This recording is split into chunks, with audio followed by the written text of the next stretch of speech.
Hello everyone, my name is Jenny Caseman, and today I'm joining loads of members of the Tamil Welfare Association of Nottinghamshire to help out with the forestry. And we're based right in Nottingham at the moment, and we're cutting down some branches, low portion of trees, and we're basically here to find out why we're doing this, what the benefits are, and why it's basically helping the climate, which is a very interesting question. So let's go and find out why.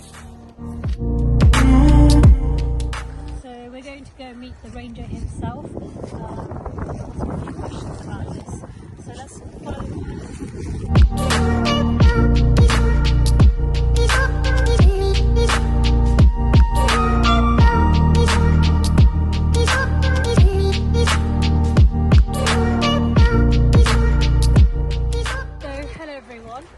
Today I'm joined with the ranger himself, who's helping us to basically teach us how to do this process where we cut down some of the branches of the low portion of trees. So could you just give us a summary of this process and why we're doing this? Yes, it's we refer to it as being called brushing. So it's basically taking the side branches off of the trees. When they're planted up, they're planted fairly close together because you're never quite sure whether they're going to survive, how well they're going to grow. And it also helps the trees grow nice and tall and straight as well. But obviously as they get older, they get bigger, the branches come out and basically block a lot of the light to what we call the compartment, which is the understory, as we call it, where you get hopefully you get plants and what have you.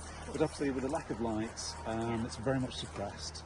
And in some pine areas, before we do the brushing, it's very, very dark, and so therefore nothing really grows. By taking these off, it opens it up, there's a lot more light, and hopefully that encourages the growth of plants, and which then has the effect of encouraging probably more wildlife, animals as well.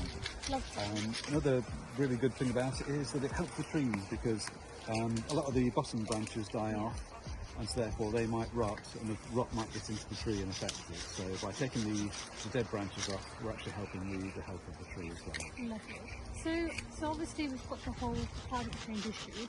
So how's this targeting that? How's this helping that? It's helping maintain these blocks. As I say, they are plantations, so they will be regularly thinned out. They'll have. It's recently had its second thinning, so every 5 years some trees will be taken out. Usually take out the worst trees of the lot, but then that lets the better trees grow bigger and better.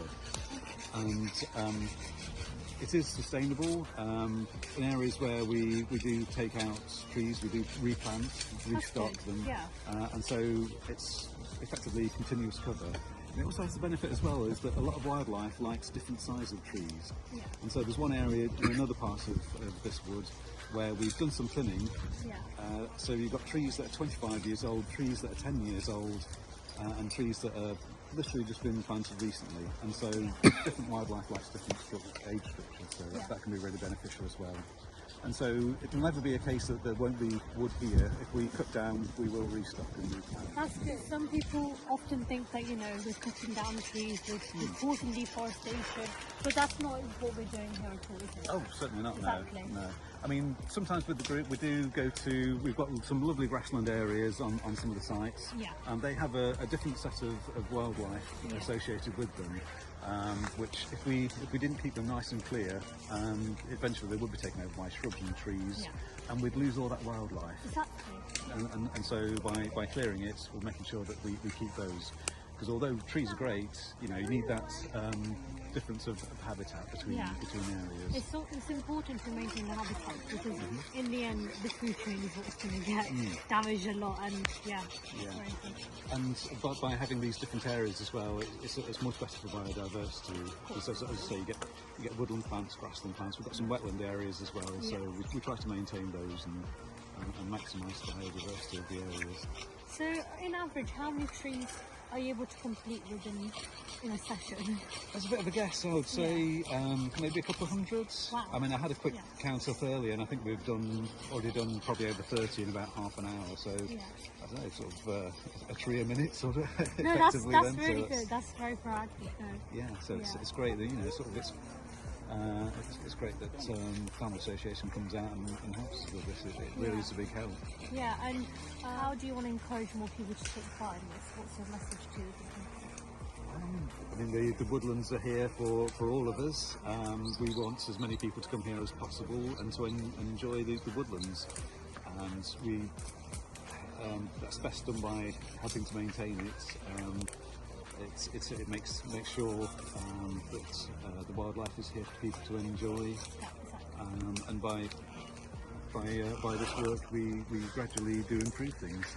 On one of my sites yesterday, I saw an area that had been cleared, and we were getting some wildflowers coming through. So it's the first year after it had been cleared, so it's really good to see. So that's really good. By doing this, it keeps it for everybody. Yeah, advantages of doing this.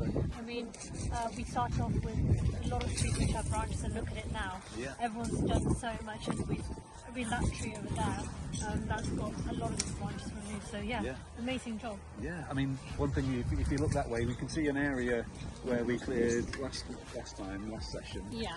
And so that's really nice and open. But if you look beyond that, it's kind of like just a wall of branches. Yeah. And so you can really sort of see the effect that it's having on it. Cool. Yeah.